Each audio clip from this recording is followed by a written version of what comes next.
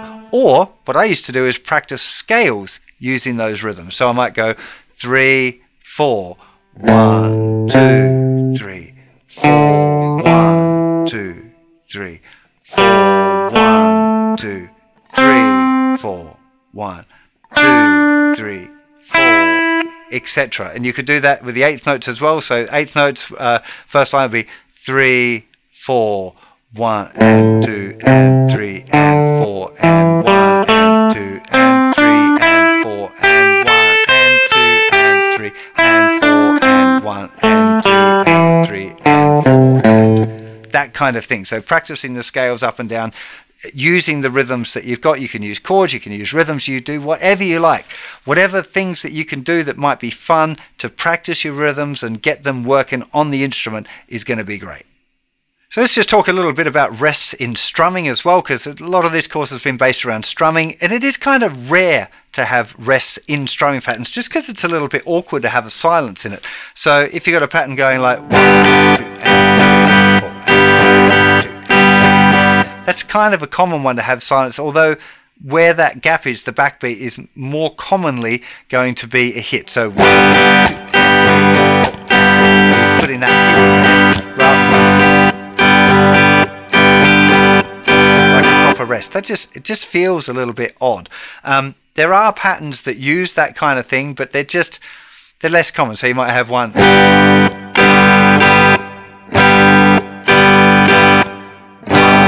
3, 4, 1, 2, and 3, 4. They're less common. You will encounter them, but they're not generally what's going on. What is more common is like a second guitar part where there's a lot of rests and you just have the notes, like quite commonly a thing called chips. The most common chip progression would be having a note on beat 2 and the and after 3. So this kind of thing. 1, 2, 3, 4, 1, 2, 3, 4, 1, 2, 3, 4, 1, 2, 3, 4, which is obviously going to be a rest on beat 1, 1, 2, playing on beat 2, and then 3 and, so a rest on beat 3, and then a note on the and after 3, and then a rest on beat 4. So 1, 2, 3, 4, 1, 2, 3, 4, 1, 2, 3, 4. Now these notes are most commonly played tight, like short, not 1, 2, 3, 4, 1, 2, 3, 4. Okay, so beat 2 I'm playing nice and short, not leaving it for the whole note duration. Now, technically, if you want to make that right, you want to put a dot above the note, which means it's played staccato, which means detached or very short, separated. How technically correct you want to get with this sort of stuff depends on what you're doing. If you're transcribing something for a guitar magazine or you're a guitar teacher, then you probably want to make sure things are nice and accurate. If it's just for yourself, you probably know what you're doing and you're going to remember the song anyway. So the little staccato marking is something that I use quite often. For example, if I had chords played on the beat that were very tight like this, like going, I could write them as a 16th note with a 3/4 of a beat rest, which we haven't got into what that looks like yet, but it looks really complicated. Or you could just write 4/4 notes and put a dot above them, which is obviously infinitely easier to read. So I would definitely be writing those 4/4 notes, put a little dot above it, and I know it's going instead of, which obviously has a very different feel. Okay, so a lot of this is going to be down to how accurate you want your transcriptions to be, or how accurate you want your notation to be, what its purpose is. You know, if you just wrote those 4 beats like this, if you knew that was the song and you knew how the song went in your head, maybe you don't need to write the staccato markings down. Maybe you do. It's completely up to you to how accurate you want your writing to be. So the next step for you is to practice your clapping, possibly your playing as well, and incorporating those rests. Getting used to the whisper. Like I said, you want the worksheets for this because that's really where it's going to pay off. Like knowing it, having watched this video, understanding it. Okay, it's the language thing. You don't want to think about the words you're going to say because it'll always come out sounding pretty clumsy. You have to practice the things over and over again. At the beginning, it will sound clumsy while you're trying to think about what you want. Je voudrais un café, coffee. You know? You have to think a little bit about what those words are. That's okay. You keep practicing, it'll get better and better. The more you actually do it, the more you do it in real music land, the more natural it's going to start to feel. So look, I really hope you enjoy this. Love to get your feedback over on the website as well. Don't forget to get that download sheet. If you happen to be over on YouTube, hit that subscribe button and then head over to the website and check out the rest of the course as well. Lots more coming up on this stuff. I hope you're enjoying it. I'll see you for plenty more very soon. You'll take care of yourselves. Bye-bye.